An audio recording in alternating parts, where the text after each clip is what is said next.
नमस्कार दोस्तों, आपका स्वागत है हमारे यूट्यूब चैनल जबरदस्त मैथ्स में। यह चैनल उन सभी के लिए है जो मैथ्स के डर से परेशान है। तो हमारा यहाँ पे यह काम है कि आपको मैथ जितने इजी वे में समझा पाए, जितने आसानी से आपको समझा पाए उतने आसानी से समझाएं। तो आज का हमारा टॉपिक है फ्रैक्शन।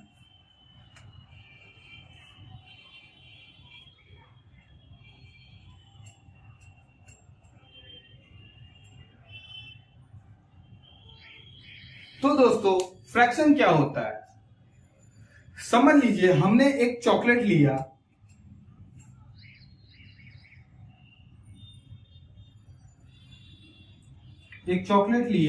उसे हमने 4 पार्ट में डिवाइड कर लिया। तो हम इसके हर पार्ट को 1/4, 1/4, 1/4 और 1/4 बोलेंगे, और ये टोटल चॉकलेट को हम 4/4 बोलेंगे। जब एक 1/4 है तो चारों मिलाकर 4/4 पार्ट हुए, और यही बनेगा हमारा एक चॉकलेट।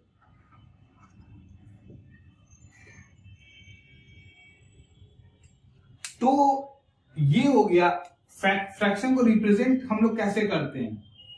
तो फ्रैक्शन का सबसे बड़ा खासियत यह है कि हम किसी भी चीज को कई पार्ट्स में डिवाइड करके रिप्रेजेंट कर पाते हैं। किसी भी चीज को कई पार्ट में डिवाइड करके रिप्रेजेंट कर पाते हैं। जैसे कि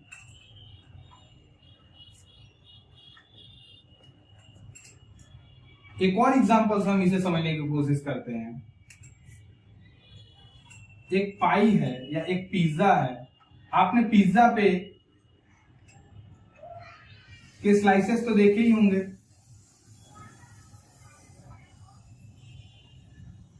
मान लीजिए एक पिज्जा है ये। इस पिज्जा में कितने स्लाइसेस है? 1 2 3 4 5 6 7 8 स्लाइसेस का ये पिज्जा है।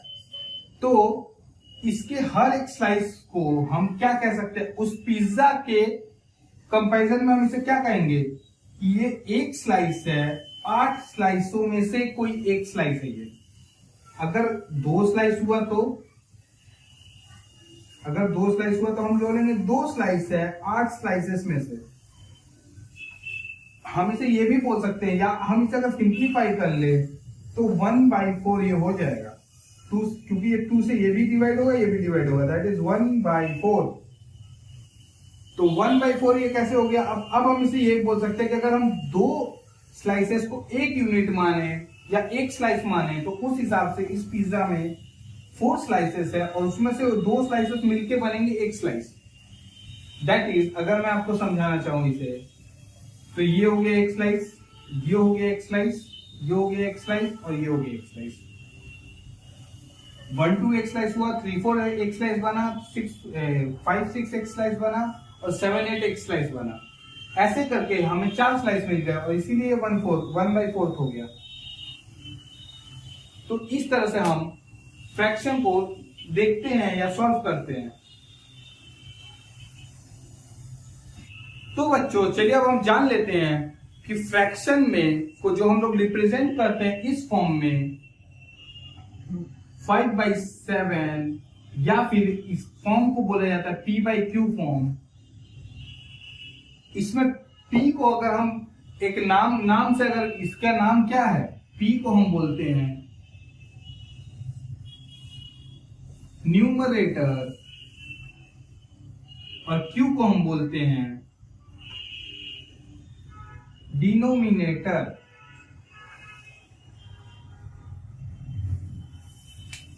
यहां पे P न्यूमरेटर है और Q डिनोमिनेटर है। तो आप सभी के लिए कुछ सवाल है। आप बताइए इसमें से कौन न्यूमरेटर और कौन डिनोमिनेटर है?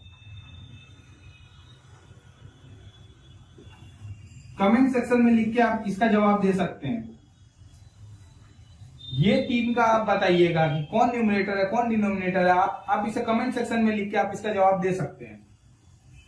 तो चलिए इसके बाद हम सीखते हैं कि फ्रैक्शन और डेसिमल में क्या रिलेशन है। क्या फ्रैक्शन और डेसिमल में कोई रिलेशन है भी या नहीं?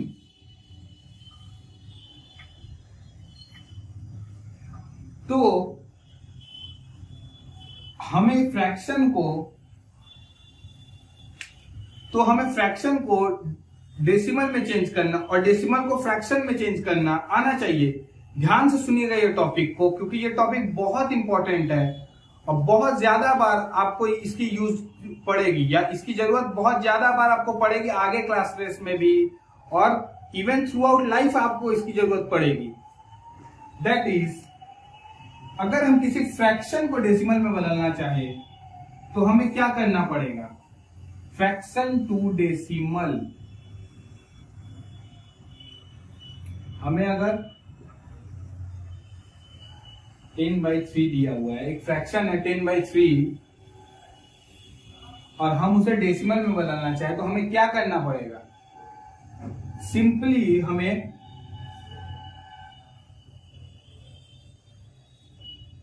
थ्री से 10 को डिवाइड कर देना पड़ेगा और इससे हमें मिलेगा एक फ्रैक्शन 3 टाइम्स में आएगा 9, फिर 10 कैसे, यहां 1 आएगा, सॉरी मैंने एक स्टेप जंप कर दिया, यहाँ 1 आ गया, 1 बचा माइनस करने के बाद 10 में से 1 बचा। अब हम यहाँ डेसिमल पॉइंट लगाएंगे जिसके कारण यहाँ 0 लिख सकते हैं, फिर हम लिखेंगे 3, फिर 9, फिर यहाँ 1 आएगा, डेसिमल पॉइंट हमने लगा दिया है तो हम फिर यहाँ 0 लगा सकते हैं और फिर आएगा 3 एंड फिर 9 और ये रिपीट होते रहेगा, सो ऑन। तो ये देखिए हमने 10/3 को 3.33 एंड सो ऑन के डेसिमल में हमने इसे लिख लिया। आप सो ऑन आपको नहीं लिखना पड़ेगा, आप इसे 3 या 4 पॉइंट के बाद आप बंद कर सकते हैं, 3 या 4 डिजिट के बाद, बट आपको ये समझना पड़ेगा कि ये रेकरिंग है। इसे रेकरिंग क्या होता है आपको हम अगले किसी और वीडियो में बताएंगे और आपको बताएंगे कि रेकरिंग से हम इसे कैसे रिप्रेजेंट करते हैं। अभी के लिए समझिए कि रेकरिंग से अगर हमें इसे रिप्रेजेंट करना होगा तो हम 2 डिजिट या 3 डिजिट लेते हैं। मान लिया हमने 2 डिजिट लिया और डिजिट के बाद हम लिख देते हैं जो डिजिट रिपीट कर रही हो, अगर कोई रेंज रिपीट करो 1 2 3 1 2 3 1 2 3 तो हम वो रेंज में 2 डॉट लगाएंगे, वरना 1 डॉट से हो जाता है। ऐसे करके हम रेकरिंग रिप्रेजेंट करते हैं। फॉर नाउ आपको रेकरिंग पे ध्यान देने की जरूरत नहीं है, आपको ये चीज हम बाद में बहुत अच्छे से एक्सप्लेन करेंगे। अब आपने समझ लिया होगा कि फ्रैक्शन टू डेसिमल कैसे हम चेंज करते हैं। अगला टॉपिक इससे भी ज्यादा इंपॉर्टेंट है, जहां पे हम आपको डेसिमल टू फ्रैक्शन में कैसे चेंज करना है ये आपको सिखाएंगे।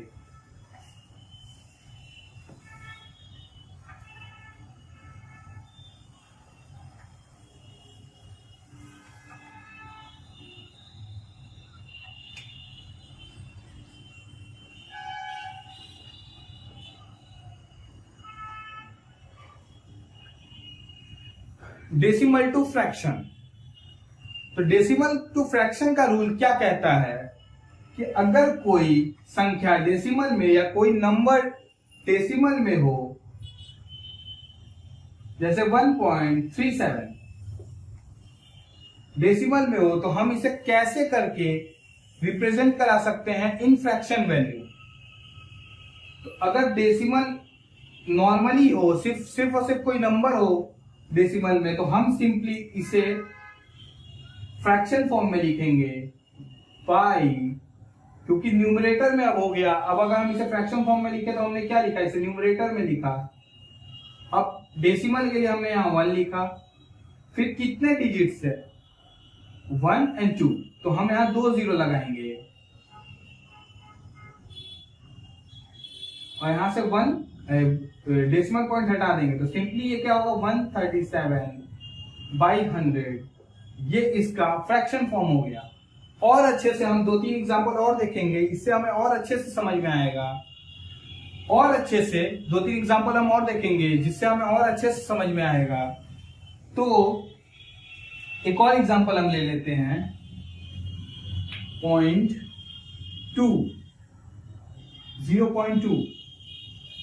0.2 को हम कैसे फ्रैक्शन में चेंज करेंगे। जैसा हमने पहले किया था, डिवाइड का हमने साइन दिया, बाई का हमने साइन दिया, हमने 1 लिखा, 1 के बाद ये क्या है, एक डिजिट है, हमने 0 लिखा, तो ये क्या हो गया 2/10। क्या आप नोटिस कर रहे हैं? देखिए यहाँ पे कि कटेगा नहीं, इसलिए हमने इसे यहीं छोड़ दिया। और यहाँ पे देखिए ये 2 और 10 दोनों ही एक डिजिट एक नंबर से डिवाइड हो सकता है, वो है 2। तो हमने इसे 2 को डिवाइड किया, 2 1 जा 2, 2 5 जा 10, और हमारा जो फाइनल फ्रैक्शन आएगा सिंप्लीफाई करने के बाद वो होगा 1/5, that is 0.2 in decimal is equal to 1/5 in fraction. तो इस तरह से हमने सीखा यहाँ पे कि डेसिमल को फ्रैक्शन में और फ्रैक्शन को डेसिमल में कैसे चेंज किया जाता है। Thank you for watching the video. Subscribe करना ना भूलें हमारे चैनल को। ऐसे ही वीडियो के लिए please subscribe to our channel और लाइक करें, सब्सक्राइब करें, शेयर करें। Thank you for watching the video again.